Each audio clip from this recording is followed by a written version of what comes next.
On today's show, I'll explain why, in God's name, I'm creating an independent version of my old show, Redacted, tonight. If you guessed I owe palimony to an emancipated chimpanzee with a killer lawyer, you would be right.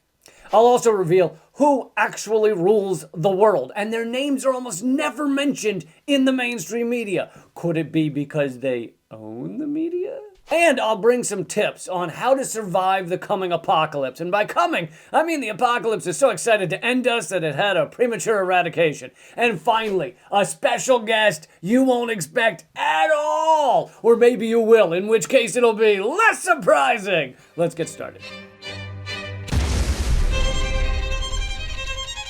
Welcome to Unredacted tonight. I'm Lee Camp, the most censored comedian in America. Where the money flows in this world decides the direction of humanity, whether we like it or not. So the people with the most money truly do control the world. And I don't just mean billionaires. There are entities with way more money than Donald Trump or Elon Musk, and they truly have the world's steering wheel, or rudder, depending on what form of locomotion you're most familiar with. Or if you're doing the locomotion, then I guess it would be your hips.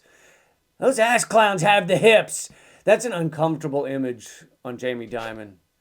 Anyway, the answer as to who controls most of the world is the top asset management firms, aka shadow banks. And they have unimaginable wealth. The top 5 asset management firms are BlackRock with $10 trillion. Trillion with a T, as in holy tits, that's a lot of money. Next, Vanguard with $9.3 trillion. UBS with $5.7 trillion. Fidelity, $4.9 trillion. State Street, $4.7 trillion. And my cousin Nathan with $250. He's just getting started. I probably should have left him off the list, but I owe him because he scored me some Molly so I could get through my kid's parent-teacher conference. Anyway, try to imagine how much money $1 trillion is. If you spent $100,000 a year, in order to spend $1 trillion, you would have to keep doing that for 10 million years.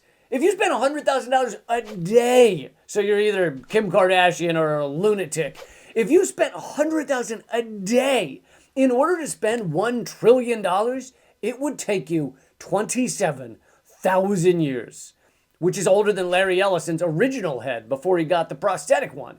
The people who run these funds are the true dominant rulers of much of the world. And they're talked about in the media less than a Native American protesting the petrodollar.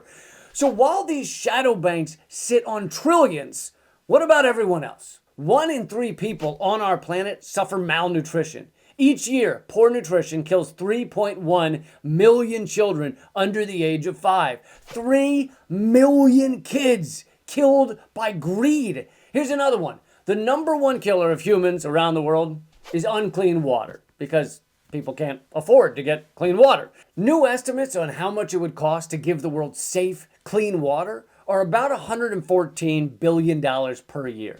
BlackRock alone could do that 88 times over, meaning they could do it and then do it again and do it and do it and do it and do it and do it. And then after saving millions of people, they'd still have $9 trillion left over. You know, some pocket change in case they wanted to impulse buy something like Venus. So these shadow banks have this soul-melting, swamp bile level of wealth, and where they invest it decides the course of humankind, because those are the industries with the resources to eat up everything else faster than The View eats brain cells or Zuckerberg eats our culture. And where do you think they invest that money? Do you think they invest in, the struggling single mom's knitting class? Or maybe a vegan bowling league for Down syndrome children? Or perhaps a company that distributes hugs in the favelas of Brazil? No, it turns out that's not it. For example, we are in the midst of a climate crisis. Not sure if you've heard. A recent study found that if we stay on this course, in 100 years, we might not have clouds. But not to worry, at that point, we won't have humans to care. So that's good. And here are the top shareholders of ExxonMobil: Vanguard, State Street, BlackRock, and Fidelity. And here are the top shareholders of Chevron: Vanguard, BlackRock, and State Street. The top shareholders of BP: Vanguard, BlackRock, and State Street. Shell Oil's top shareholders: Vanguard, BlackRock, State Street, and Fidelity. You get the point? The people running this world are investing in our death. It's like we're in an out-of-control car and they're investing in a guy who cuts seatbelts. That was the first job I ever had. In hindsight, I shouldn't have offered to do it pro bono. But how about something else that has killed millions of people? Big tobacco. As you know, Big Tobacco spent a generation denying cigarettes were harmful and convincing young people that smoking was cooler than having racing stripes shaved into your eyebrow. So who are the biggest backers of Philip Morris? Vanguard and BlackRock. And if they just had $1 for every person they killed with lung cancer, oh, they do, lucky them. I bet they can afford the exit row on airplanes. Here's another. Major plastics companies. Plastics are one of the most harmful forms of pollution around the globe. Humans use 1 million plastic bottles a minute, every minute of every day. Plastics are filling our oceans, they're in our food, they're in our blood. I shat out a fully formed Pepsi bottle the other day, and I don't drink Pepsi. If billions of dollars was invested in replacements to plastics, like the ones made out of mushrooms, not the fun type of mushrooms, if they invested in that, that's where the entire industry would go. But if billions are invested in plastics, humans are not going to use fewer plastics. Which way do you think the trillion-dollar parasites are headed? Vanguard, BlackRock, and State Street are the top shareholders of the major plastic companies like Dow Chemical. And I feel like Dow Chemical has done some other things that are less savory than eating a pizza sat on by a nude Boris Johnson. But who's counting? Let's move on to war. One of the reasons the US needs endless war is because the big weapons contractors have to keep making money for their investors. And who do you think are the biggest shareholders of the biggest weapons companies in the world? It's actually Billie Eilish. I know, curveball, right? Oh wait, sorry, I read that wrong. Biggest shareholders of Raytheon: Vanguard, State Street, BlackRock. Biggest shareholders of Lockheed Martin: Vanguard, State Street, BlackRock. Same for General Dynamics, same for Boeing. You get the picture. If you're looking for someone to kill children, Vanguard, State Street, and BlackRock are pumping billions into their coffers so they can do it more effectively. Let's do one more industry, and then we can give up. The propaganda networks that tell us all of this is fine, that tell us this is how the world should work. Fox News, CNN, MSNBC, etc. Other than the Murdoch family, the biggest shareholders in Fox News are Vanguard, BlackRock, and State Street. CNN is owned by Warner Brothers. Their top shareholders: Vanguard, BlackRock, and State Street. NBC and MSNBC are now owned by Comcast. Biggest shareholders? Did you guess it? Vanguard, BlackRock, and State Street. Okay, I'll stop showing you every chart, but Vanguard, BlackRock, and State Street are also the biggest shareholders in Big Pharma, private prisons and policing, deforestation, dystopian surveillance software, AI, the big car companies, big ag, big banks, big chemicals, Amazon, Google, Walmart, Uber, anything you can think of. And literally, anything. Go ahead, think of something. Just whatever pops into your mind. Okay, you got it? The top shareholders are BlackRock, Vanguard, and State Street. But seriously, stop thinking about a butt plug shaped like Emmanuel Macron. That's just weird. Like you're making this show weird. Okay? I feel like I'm doing enough of that on my own. Well, hold on. I guess I was exaggerating. There are things that the mega shadow bank douche squad don't invest in. Anything, and I mean anything, that isn't meant to make a lot of money or gain power. So this means things like reforestation, cleaning up the oceans, fighting against the polluters, fighting against the pro-war psychopaths, saving the lives of anyone, defending the rights of the most oppressed, etc., etc. BlackRock would sooner use their $10 trillion to buy the entire global supply of Cadbury eggs and just hand them out for free to the world's children than invest in things to help people and planet. We are just pawns to be exploited. And the head of BlackRock is Larry Fink. His last name in the dictionary literally means contemptible and thoroughly unattractive person. What more evidence do you need? I assume the head of Vanguard is named Timothy quit. William I. Robinson at UC Santa Barbara said, 500 years of capitalism has led to a global epochal shift in which all human activity is transformed into capital. He also professed nation-states become little more than population containment zones, and the real decision-making power lies with those who control global capital. And no one controls more capital in the Western world than the largest shadow banks. Donald Trump, Joe Biden, Marco Rubio, Anthony Blinken, all the other clowns, they are just high-level managers of a dirty, corrupt, putrid, rancid system controlled by the titans of capital. It's like a really, really gross system. It's like you know when you're like a toilet backs up and there's like stuff on the floor that could not have come out of a human-shaped person, and you go, what alien creature died and melted and decomposed and fermented in this toilet? That's what this system is. And now you know who owns it. Wow, here we are, the first episode of Unredacted tonight. We took a brief 3-year hiatus from this show because I needed a vacation from the cops looking for the person who killed my neighbor, who is not me. It's not me. So I played competitive badminton in Lithuania for a while, and now I'm back, ready to go. Did anything happen while I was gone? I mean, as long as Elon Musk is still the nice liberal tech genius he was when I left, I assume all is fine. Look, I'm sure some of you are thinking, thank God, the new version of Redacted tonight is back now. Lee can give us all of the answers to the fucking monster in the White House, the monsters in the Pentagon, the monsters in Congress. Let me stop you. I don't know. I was hoping you knew.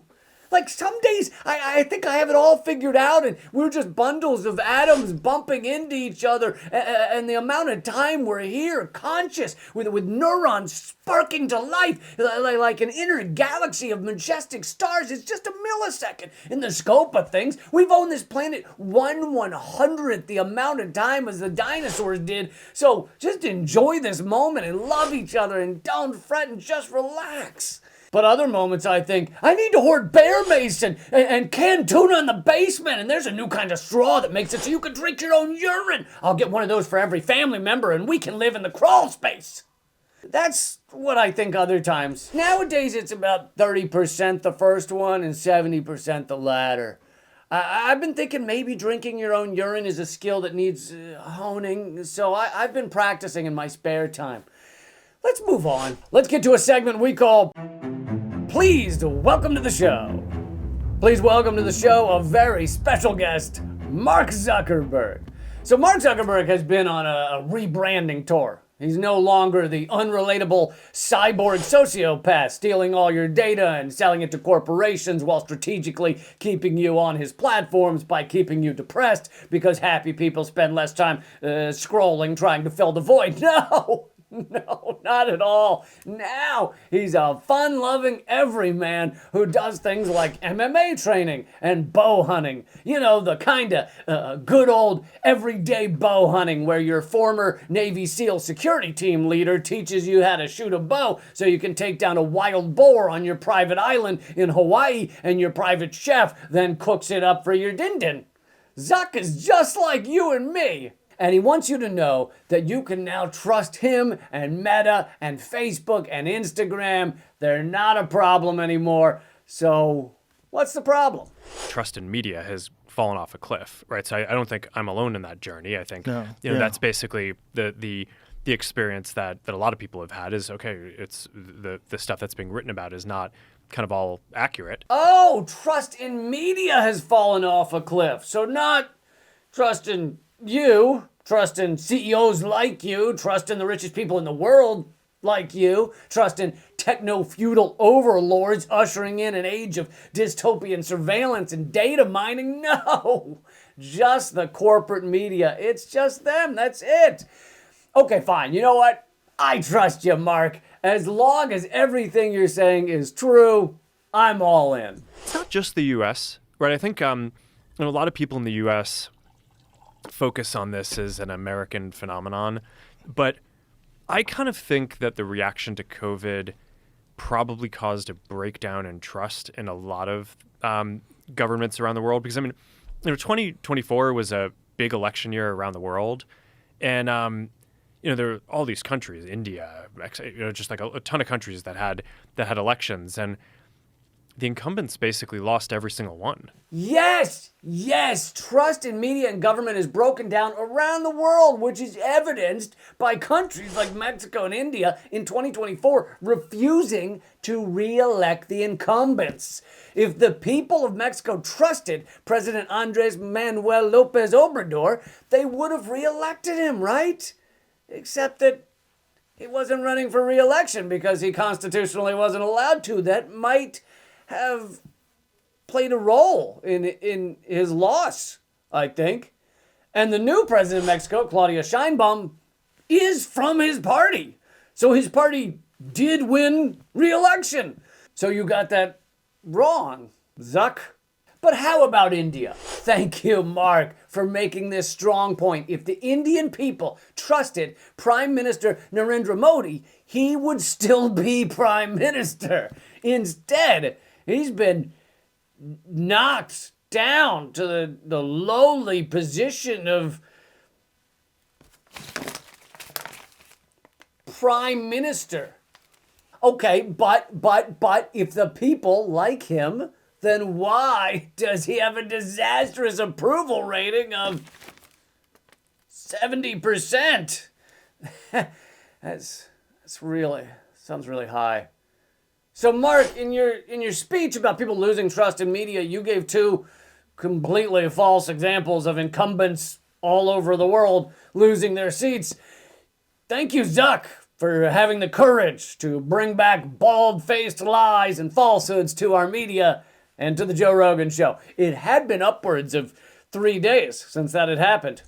Moving on, I have another special guest today. He was previously the senior White House correspondent for a show called Redacted Tonight. Please welcome John F. O'Donnell. John! Hello, Lee. How are you? Hey, man. Where you been? I haven't seen you in a while. Where have I been? Yeah. Where have I been, Lee? I've been in the Redacted Tonight studios waiting for you. You just left me in here. What? Wait, that's like 3 years ago. Yeah, I know. I've been surviving on trail mix that I've been finding in between the cushions of seats. This is ridiculous. Why didn't you tell me that I shouldn't be coming into work anymore? This is awful. You're allowed to leave. If I leave, then how am I going to get back in? They took away my key card. I had to sneak in through the air vents. Well, now I'm starting Unredacted tonight. Why haven't you asked me to be part of the show? You're literally on the show right now. Consider this an interview. We're feeling it out. You really think anybody's going to burn as bright for you and bend over backwards and do what I'm going to do for you? I've been waiting in the office for you for 3 years, man. I mean, I met a couple of dudes at Burning Man that I think might. Oh, some burners. You think they're going to keep their finger on the pulse of all of this geopolitical nonsense that's happening in our country constantly? You really got your hand on the pulse, which is why I got to ask you. You were a huge Tulsi Gabbard fan, and do you take responsibility for whatever the hell it is she has become? Hey, listen. I was manic. I impulsively donated $1,000 to her 2020 presidential campaign, whatever, because at the time she was the most overtly anti-regime change war candidate, and because we were supposed to be together. Some of us saw through it. Yeah, not at the time. You didn't. You did not. Maybe you did. I didn't. Whatever. But guess what happens if you donate $1,000 to Tulsi Gabbard's presidential campaign? You get a phone call from her mother. Carol Gabbard called me for real. And because at the time I was such an exuberant Tulsi supporter, we talked on the phone for like 40 minutes. I was like, Carol, I can't believe the way the mainstream media is treating Tulsi. She's a veteran, for God's sakes. This is ridiculous. She went down to Syria on a fact-finding mission and saw that our government, the CIA, was arming all sorts of terrorist groups like ISIS, Al-Qaeda, and Al-Nusra. She then came back and introduced into Congress the Stop Arming Terrorists Act that didn't even get out of committee. Are you kidding me? Yeah, but now she's flipped on all this stuff. No, I know, but CNN is trying to paint her as being an Assad apologist and a Putin puppet, not cool. And then Carol was like, I know, it's crazy. Yeah, she flipped on everything. She flipped. She really let me down. But it might have been you dumping all that money into her bank account. That might have changed her. Well, maybe I did once again change the trajectory of history with my donation or something that I did. But what can you do? I mean, at the time she was doing a lot of high intensity interval training. She was looking good. You're a real cog in the wheel of history is what you are. I am. I am. I'm like that. I'm like the kind of like that little bit of hummus that's left in the thing that you can't get with a pita chip that you have to just use your pinky finger to dig out. That's me of history. That's what I was thinking next. You also were, I think, the earliest person I ever knew to be a huge supporter of Dogecoin. You were a big Dogecoin guy. And first of all, I want to see if you also take credit for Elon Musk and whatever the hell it is he is doing. I assume you must be a multi-billionaire, all that money you put into Doge. Okay, a few things about it. Yeah, I was early into Doge, but really supported it because at the time what they were doing is they were building like a community by raising money for different charities and stuff like that, like for like clean water initiatives. That sounds like Musk. But then Elon Musk co-opted it and did whatever he did to it. But even though I really championed it, I didn't take that next step and wasn't smart enough to, invest any money in it actually to benefit off of it working. You just ran around wearing the t-shirts? Yeah, I don't know. I'm an artist, Lee. I'm creative. I'm not good with money. I don't even think it exists, Yeah, you're the hummus in the bowl. Got it. Am I responsible for the rise of Tulsi Gabbard? Yes. Am I responsible for the ascendancy of Elon Musk? Yes. Do I feel bad about it? No. Life happens. Live and let live. Live and learn. Move forward. Don't regret. Whatever. It's all good. I'm sure I will be responsible for some other demon to come up. I have no doubt, and I'm sure you're a huge supporter of Trump's meme coin. Oh yeah, hell yeah! And the Haktua coin. I got in on that one really early. All right, John. I gotta get the hell out of here. But thank you for being on the show. I hate to break it to you, you did not get the job. Are you serious? Come on, Lee, don't mess with me. You know I got the job. We'll see. We'll feel it out. We'll feel it out. There's a 16-year-old who's really into geopolitics, and 16-year-old that goes to Burning Man that's really into geopolitics. Yeah. My job. Yeah. Lee, can you tell somebody to let me out of the office? I'll see what I can do. I don't know that. I really don't have a lot of pull in that city anymore. So. Yeah, you don't. All right, man. Thanks a lot. Bye. And here are your headlines from the future. Coming up next month, you'll read depressed former USAID administrator resorts to cooing neighbors in Trenton, New Jersey, just to keep in practice. And in 1 week, you'll learn Secretary of the Department of Interior announces there's no room left for more billionaires' hands up Donald Trump's ass. And coming up in 10 days, you'll read Elon Musk seen knocking down federal buildings in 100-foot-tall robo-suit while yelling, "Doge smash!" 1 week after that, federal judge rules Elon Musk can knock down federal buildings in 100-foot-tall robo-suit while yelling, "Doge smash!" And coming up in 1 month, American Airlines begins charging an extra $120 for an increased chance of surviving the flight. That's the first episode of Unredacted tonight. We'll have a new one every week. And if you want to see this show continue at all, do me one favor, and it's free.